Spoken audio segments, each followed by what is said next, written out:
So I'm here today with Sean Graham from Assured Support, the CEO of Assured Support, which is a compliance company. He's been operating now for about 12 years. Sean, thanks for joining us here today in Melbourne.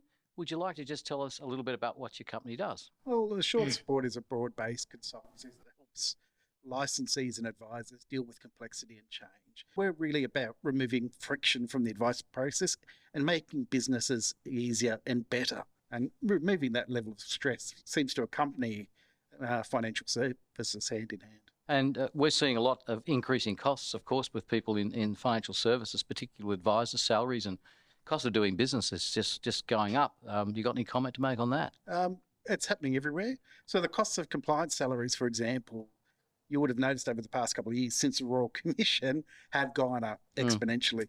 You've also got a whole range of compliance people who were doing remediation in the big institutional licensees, earning very high salaries, who are now expecting those salaries when they're being interviewed by people like you when they're moving into advice practices. Okay. So that's the biggest impost that good businesses are dealing with now, recruiting the right compliance staff and paying them. And that's why businesses like ours make more sense. What about financial advisor salaries? Financial advisor salaries are really interesting, isn't it? Because one of the things you see there is that advisor salaries are almost 50% of a business's revenue at this point in time, and it's only increasing. And so we were dealing with an acquisition recently where the advisors' expectations for what they would be paid under the new regime compared to what they would do under the new regime, there was a vast difference. And I think that's going to become more and more marked as the year progresses. So how are they coping with the costs? Well, a lot of firms aren't. They're trying to have to figure out, well, how do we do things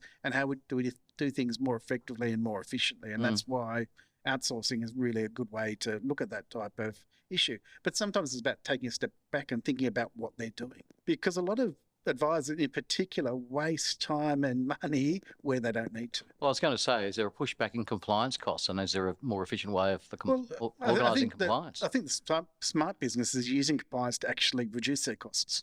I don't think a lot of people see that though. That's because they see the red tape of it and go, "You're here to strike down my business where you can." And we're now in that consultation process of actually sitting, saying, "No, we're here to give you more leverage on how you can make more money and make process efficiencies, things like that." But there is that disconnect. I think there's always been a disconnect between the way that compliance is presented and what it actually does. So there was the Royal Commission identified the fact that a lot of businesses saw compliance as a tick and flick exercise. And we saw Commissioner Hayne call it out as box ticking. The industry failed. And it failed because compliance people in particular couldn't articulate what they're actually doing. They saw their job was there to follow a process and not to actually deliver value. Well, and this is the whole problem. They didn't understand what they were doing. The people that were employing them didn't understand what they were doing. So there was always this conflict between, what you're trying to do. The whole position of someone in compliance is to make the business sustainable. For a business to be sustainable, it's got to make money. So the compliance people are not there or should not be there to stop you doing things. They're there to make sure you can do things in the most optimal and most risk-managed way possible. So, Sean, you've made a point a couple of times, I think, that a lot of these people are telling everyone what they can't do, whereas your method is to tell them what they can do. Well, what's possible. And that's exactly right. I mean, the difficulty is that it's very easy to tell people what they can't do. It's very easy to say, if you do this, your license will be taken away, your business will be shut down and whatever. But the whole financial service industry for a very long time was based on a command and control model. The licensee controls it. It gets all the revenue. You do exactly what you're told or else, right? And they'd send people out who didn't know what you did.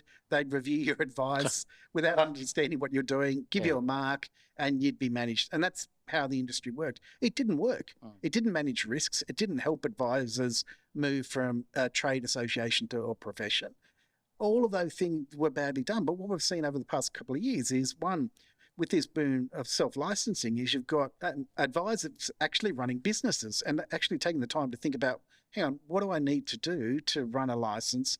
And they understand it in a way that the institutional licensees didn't, because, again, in most institutional licensees, guys weren't there. They weren't advisors. They weren't business people. they were mid-level bank executives Yeah. who were just moved around, right? And they could talk well, and they were tall, and they had French cuts, so they fit the model, but they added no value. And this is the challenge. Now, this is a great, I won't say it's a renaissance, but certainly the emergence of an advice profession is premised on the fact that we've got a whole new wave of people coming in and taking responsibility for what they're doing. That's all the Royal Commission was talking about, right? It's saying you're an advisor, you back your advice. So let's move to the next topic now, which is the consolidation of the industry, people coming being self-licensed and, purchasing AFSLs because the consolidation's going on. Yep. Well, yeah, we're seeing like a lot more AFSLs now purchasing accounting practices to have this multidisciplinary approach. And obviously you're seeing that as well. So what do you see as just that way of that landscape evolving and where you fit in to help consolidate? So I set up Assured Support in 2012 because my position at that time was the industry had to move.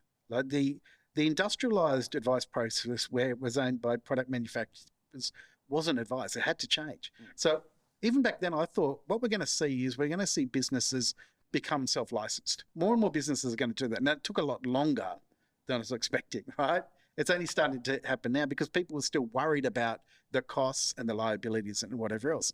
But I remember back in 2000 and say about 2010, 2011, when I was in an advice group and I was talking to the advisors then about the death of the generalist, right? As an advisor, you can't do everything. You can't possibly do everything, right? It's far too complicated. The liabilities, when your advice is assessed, it's assessed against the standard of an expert in that area. So you can't possibly do everything. You've got to specialize in the same way doctors do, which meant from my way of thinking, if you want to be a risk specialist, that's great. Why don't you get someone in your business who's an investment specialist? Why don't you get someone else in that business? And so the whole idea of the multidisciplinary firm, which the industry had talked about for years, 30, 50 years, but we've been, since time immemorial, but we've really failed to see it effectively being managed without it being as a way to... We commonly see these firms that have a financial planning and an accounting arm, or an accounting with a financial planning arm. And the conversations we often have is, we set up financial planning and an AFSL to stop the leakage of clients going to somewhere else. And we're sitting here going, why haven't you used that as an opportunity to both build those clients in both those areas and make money in both? Historically, it's been a client retention play, right? Particularly some of the big accounting groups, they have financial planning only so that the clients don't go somewhere else. The back door and stuff. But I'll give you a good example. I got a license for someone back in the early 2000s, and he bought this practice, and he had accountants that were partners in the business. And he used to say to me, we'd have these meetings, and accountants were not comfortable with financial planning. These commission payments and all these things. It's wrong. It's immoral. It shouldn't happen that way. That's not how accounting works. And then we got in and we started to work on the business and changed his pricing, simplified his advice process, do all that type of stuff. And then 6 months later, when he was presenting the financials, they're going, okay, can we double next time? Because they could see the profit. And all they could see is, no, we want double now. And you go, but it's not just a matter of putting people in, right? You got to build it.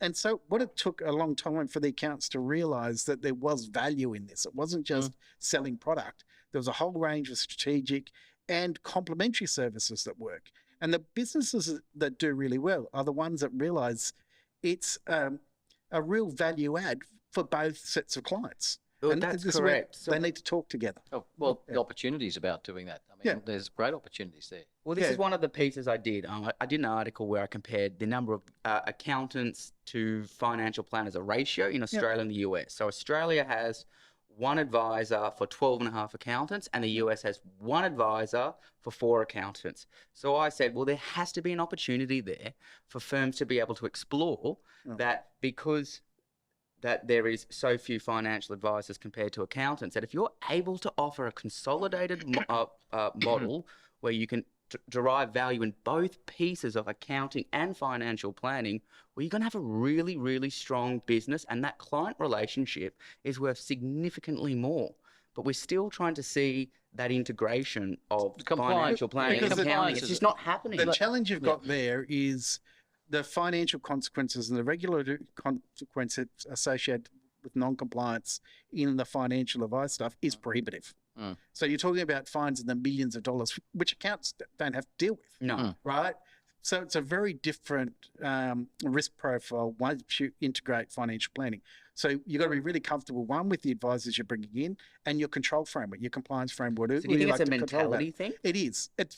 It's understanding how much risk are we actually exposing ourselves to. And I think one of the difficulties in financial advice generally is people overestimate their regulatory risk profile. ASIC has limited resources. They're active and they're getting a lot of data from different places. So advisors are more exposed now. The industry is more transparent.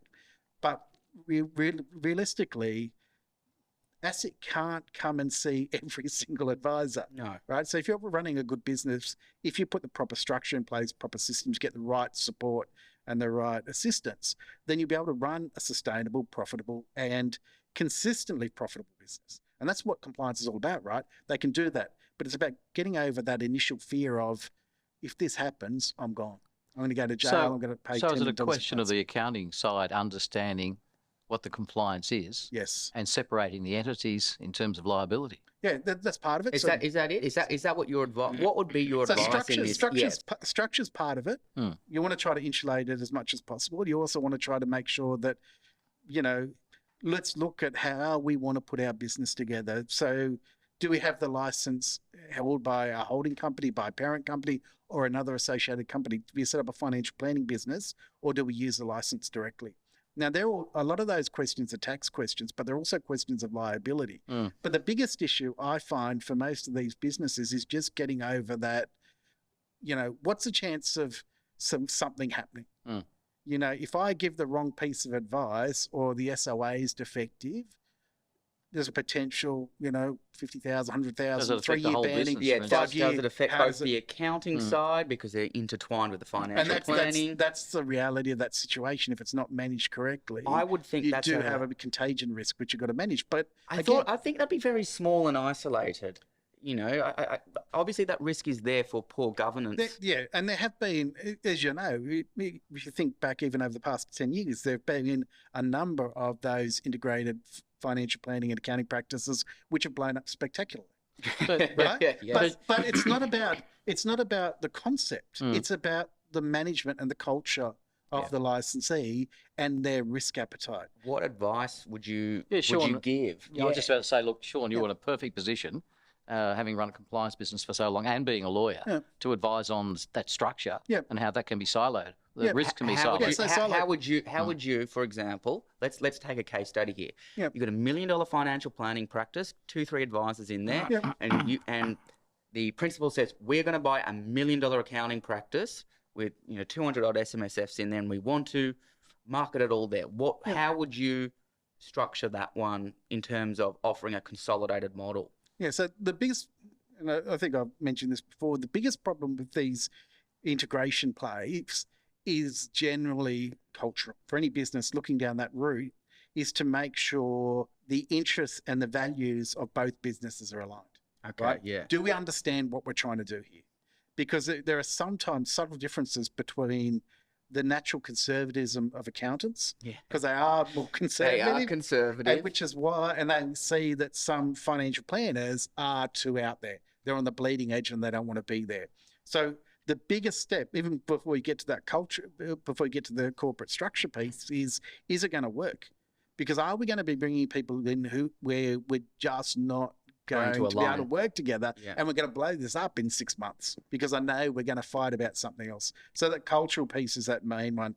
The integration of that piece is generally comes down to your ability to identify and segment your clients, right? So financial planners, to some degree, have wrapped their head around this over the past couple of years. There are still some practices that haven't done it effectively. What I would say there is, once you start down that process, and once you go down, we're going to integrate these businesses together, I would always say to both parties is to treat each client as a new client, right? So when they're coming in, even though they've been the client of the accounting practice for the past 5 years, the moment the financial planner starts dealing with them, treat them as though they're a brand new client. Different, so treat them differently. Yeah, don't rely, even though you've got the information from them. That's interesting. because there are a lot of stuff that people, when you know people for a long time, Or you cut corners, things like that. well, that's a bit judgmental. I would never suggest any financial planner cuts corners. No, I'm not saying they would, but I'm saying that relationship Yes, may well, it's make them just to do that. familiarity breeds contempt, right? Yeah. And it's also like, I know about you, so I don't write it down. Some And- accountants Whereas might not even know about the financial goals, for instance, And that's because they're never asked. They They've never been asked. and That's they never right. think to do it, and they don't do it. Okay. And so you see the same with financial planners when they're doing, when they've got clients they've had for a long period of time. And I'll give you a good example here, and it ties back to the code of ethics, which everyone's interested in, is that we did a review. And I got a call from the advisor after the review, and he was furious. He was absolutely furious because the reviewer had said to him that he had contravened the code, insofar as he had not dealt with the interest and not ensured that he got free, prior and informed consent from both of his clients, because he was dealing with a husband and wife. And he goes, I've been dealing with them for 20 years. And he was furious. And I said, just think about what the reviewer actually identified and think about over the weekend. He ran back on the Monday and he goes, I was still furious over the weekend. And I looked and he said, nowhere in the file have I ever spoken to the wife.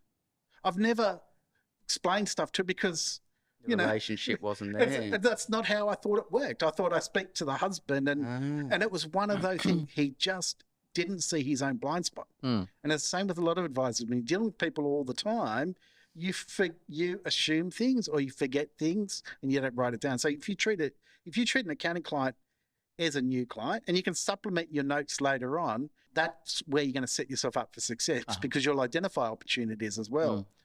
Accountants aren't necessarily good at identifying those opportunities.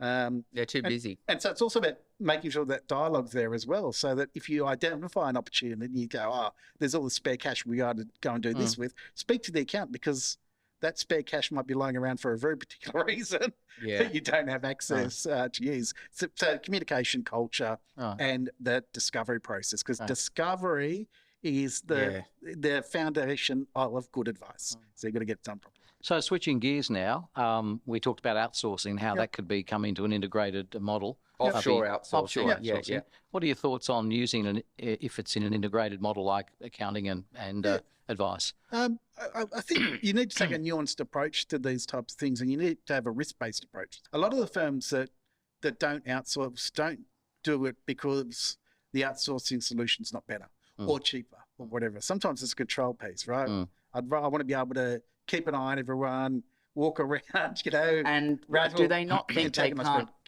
They can't think they can't get that control piece by having an offshore provider? They worry that you don't have the direct piece. Like, if it's in-house, you can walk up to someone's desk and you can do it. Oh, of course. If you send an email, there's an audit trail and there's a whole range of things that go.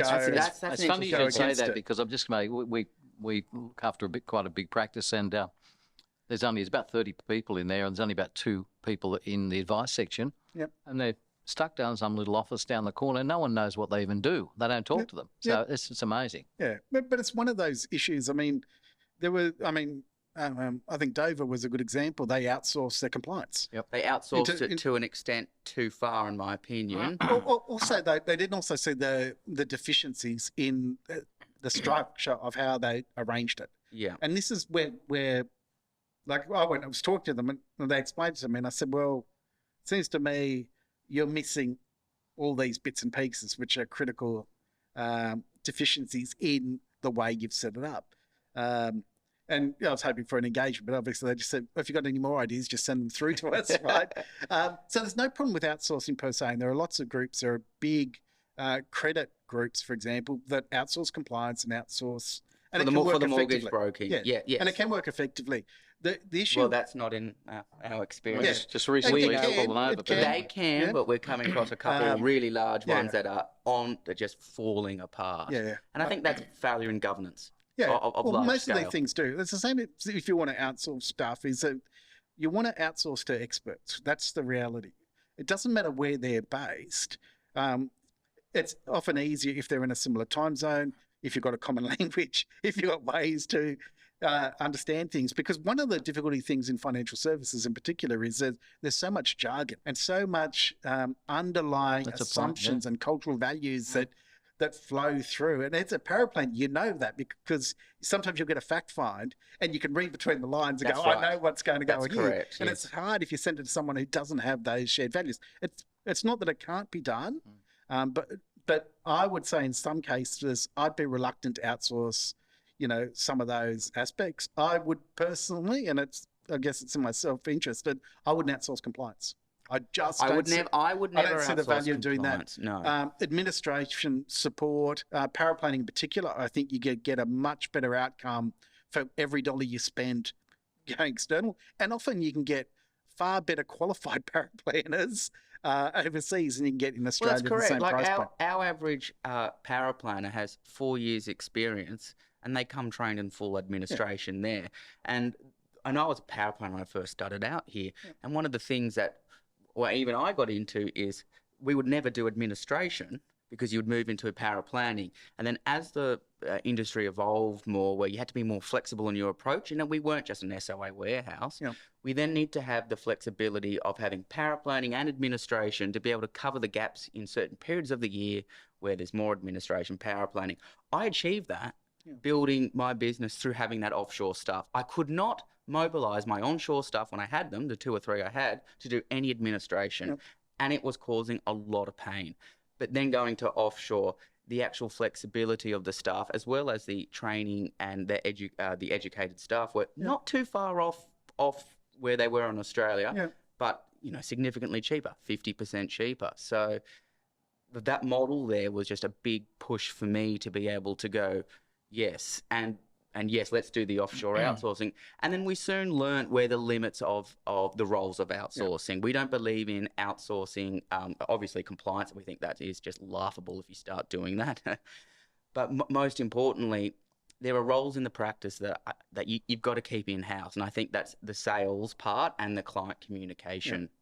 All the other stuff, the back office, the administration, the paraplanning, any of the technical stuff you can outsource. You can't outsource the relationship. No, but a lot of firms do. We see a lot of firms that have offshored CSMs that call up clients and all that, and you can see that there's a backlog of trails and they have poor experience, and it gets a bit jarring. And we say to them, you've offshored the wrong parts of your business. Yeah.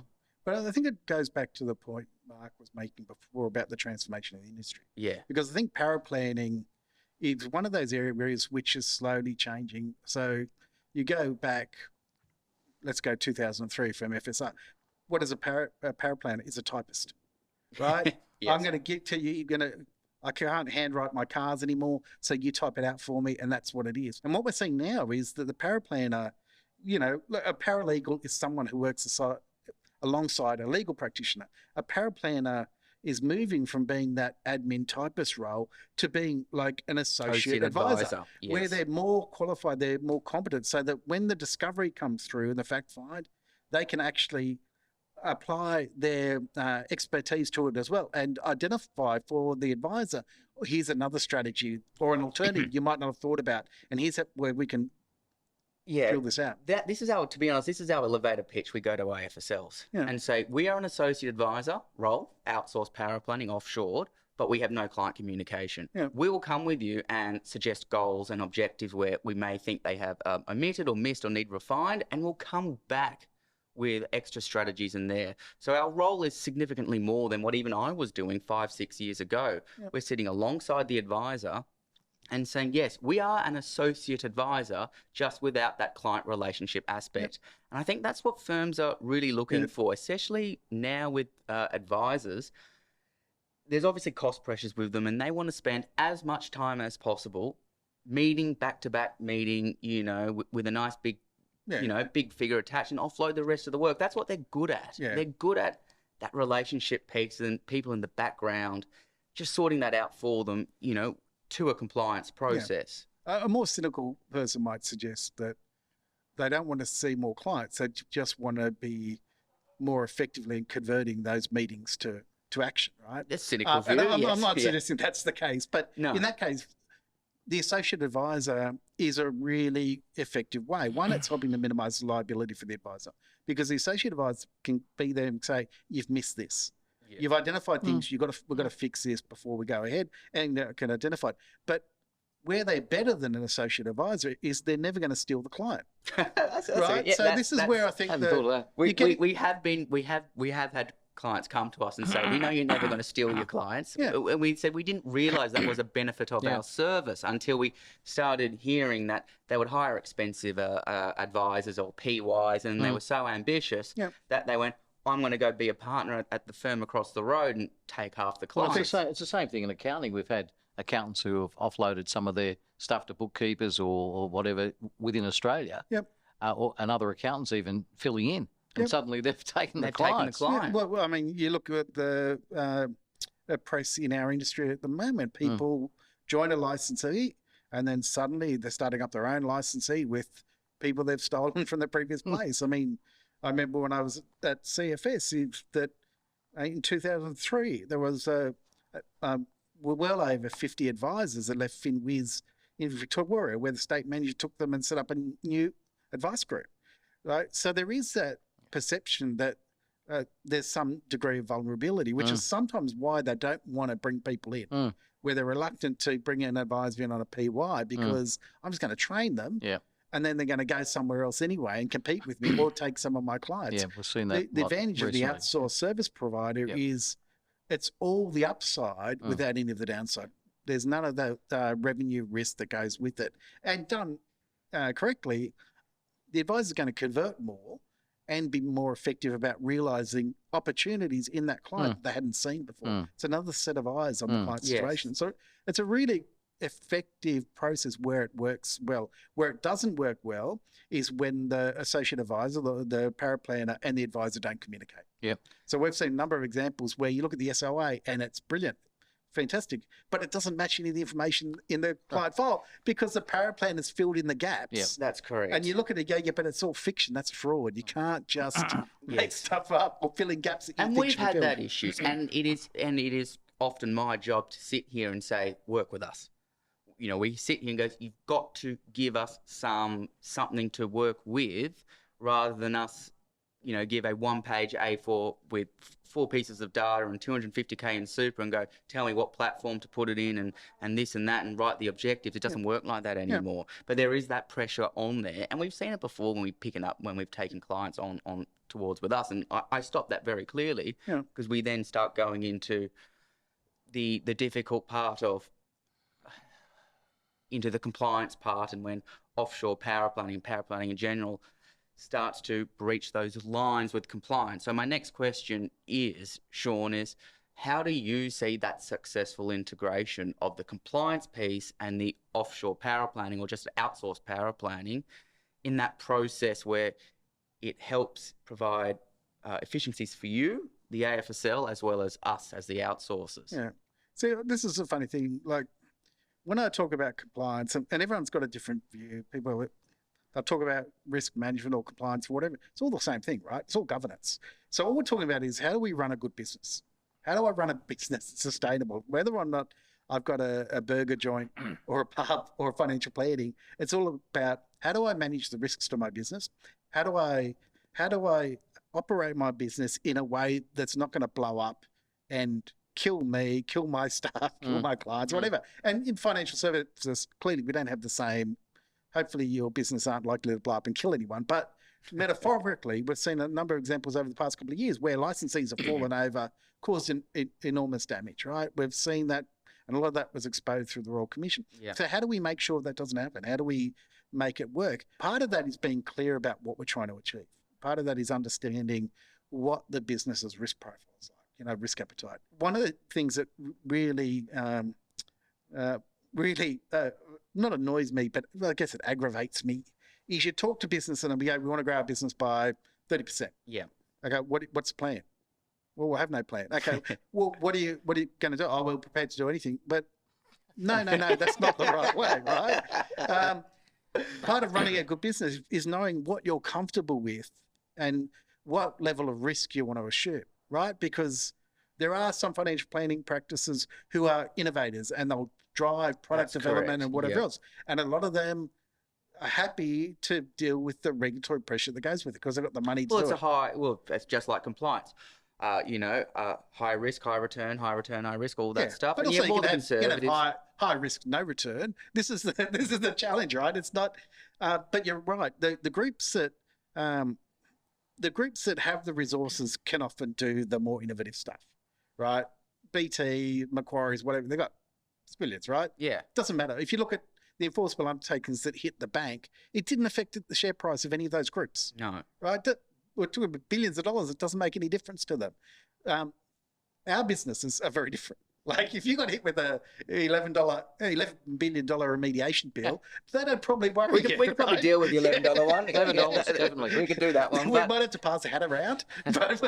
Well, that's correct. And yeah, and that's interesting, your point there. So my whole point is, do we think we then need to carve out roles where compliance and then say the offshore staffing can come in as that integrated process? I would say the other. Compliance, risk management, governance has to be integrated everywhere. And it's not that complicated, right? This is where advisors,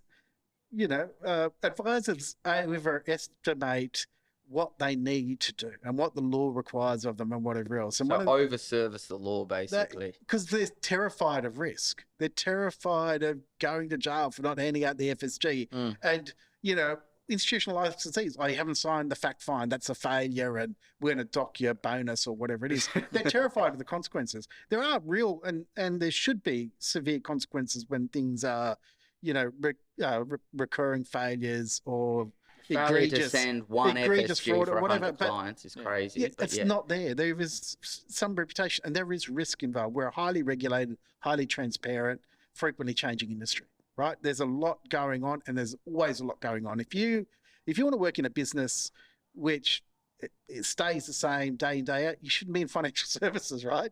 It's changing all the time. And we always get these promises, there's going to be regulation, it's going to come along, everything's going to be sorted. Yeah. And, I'm older than probably everyone in this room, but I've seen all these waves of it. Thank you, Sean. And every time they go, it's going to fix it. And you know what? 5 years down the track, nothing happens. We've got a worse problem. Because we've over-engineered the solution. We're never going to get to that point. The only way we're going to get to a better situation is if all of us actually work towards it. And historically, licensees haven't been bothered because I'm earning squillions distributing the product. What do I need to worry about actually understanding what advice is? Isn't this the QAR? How many times have we heard QAR is going to resolve all our problems, do this, do that, and it just gets delayed or something there, or there's... QAR is marketing spin. It's not about advice. It's not about advice quality at all. It's about product distribution. It's about making sure that consumers can get access to advice on their superannuation.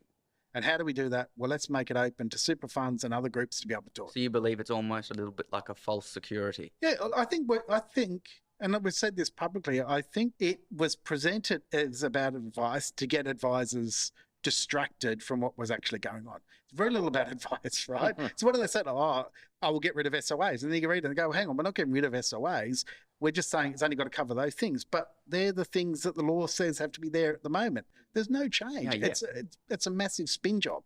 And it's really driven to really look after the interests of the product distributors and the existing players. Like advisors don't really benefit for anything that's in the QAR, despite what the associations and other groups want to tell them.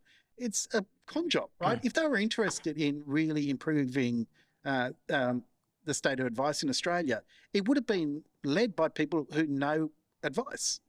But the people who are doing it were product lawyers, right? They represent superannuation funds and institutional licensees. Input was either excluded or ignored. Yeah. And really, I mean, the advice industry is very small, right? Compared to the product distribution side. So you can understand why they took that approach. But QAR, it might deliver some benefit. It might do. But I think what's really changing in the industry is the shifting focus on professionalism. One of the things that we see, like we've reviewed over 19,500 files. So let's say we're up to about 20,000 by now. One of the things we notice when we do PY reviews, and we've done a number of them this year, when you look at the results of the reviews of professional year advisors compared to existing advisors, they are so much better. Conduct. Why? This is a good question. One, is it just a function of qualifications? It may be. Secondly, I think the more logical thing is they are acutely aware of what their obligations are, what the code requires of them, and they're focusing on it all the time. Maybe the new ones haven't learned bad habits yet. And that could be it. And so it'll be interesting to see over time, we run that longitudinal study to see whether or not do they revert to the mean. Because one of the other things I want to drill down into our data is that each one of those PY advisors has been mentored by somebody else.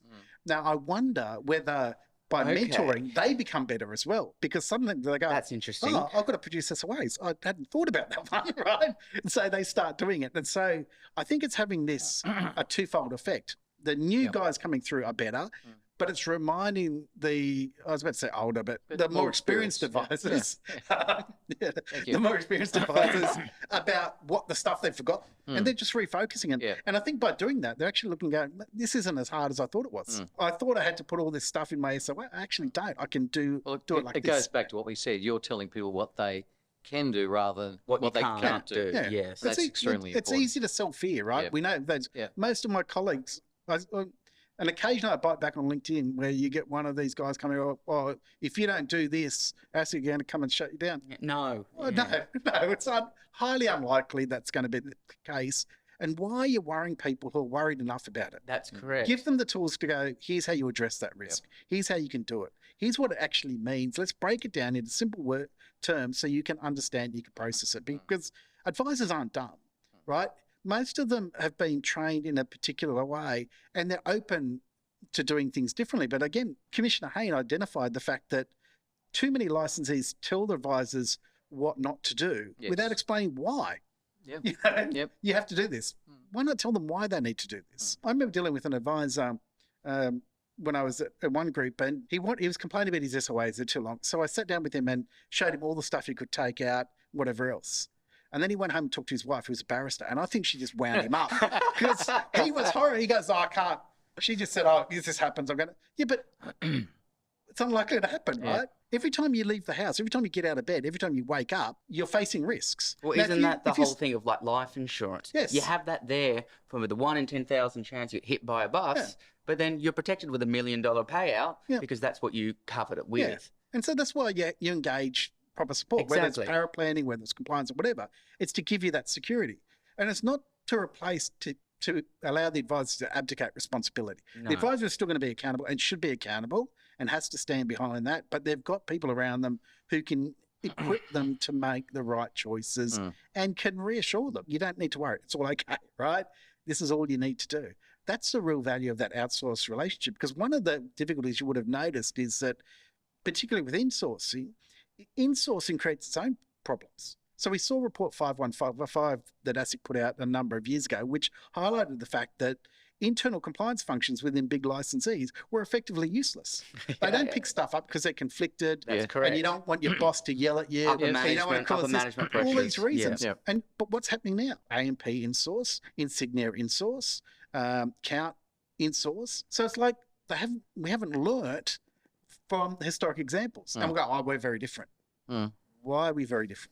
It's like being your own auditor. Yes, that's right. And again, we saw today just 15 self-managed super fund auditors were disciplined by ASIC because they were reviewing their own work. Right? You can't do that. You can't be independent. No, that's right. You can't be agnostic in your opinions. It's objectivity, independence is the real value of the audit. Having someone come in, particularly if you don't like them, if they come in and they look at your stuff and they understand the law if you don't like and they understand, they will point out to you where you're going wrong, where you can improve and all those bits and pieces. That's what you want. It's the same as if you get a personal trainer. You don't want someone to say, there, Mark, you look gorgeous. Right? just keep doing what you're doing, buddy. You're all okay. You want someone to say, get off your ass, go down, do 20 push-ups, 50 push-ups, keep going, push and push and push. And that's what you should have with, whether it's a paraplan or a compliance person, helping you get better. Too many advisors want to feel better rather than be better. Our job as outsourced professionals is to move them out of that little comfortable little area where we're going to sit around and say how good we are to actually becoming good. That's so that when other people look at us, they'll go, oh, you're actually a good advisor. You're not telling everyone what a good advisor you are. Other people are doing that. Sean, you've covered a great deal of area here and it's been terrific. Thank you very much for participating in this today. Sorry. Thank you very much. Thank you for the opportunity. See you.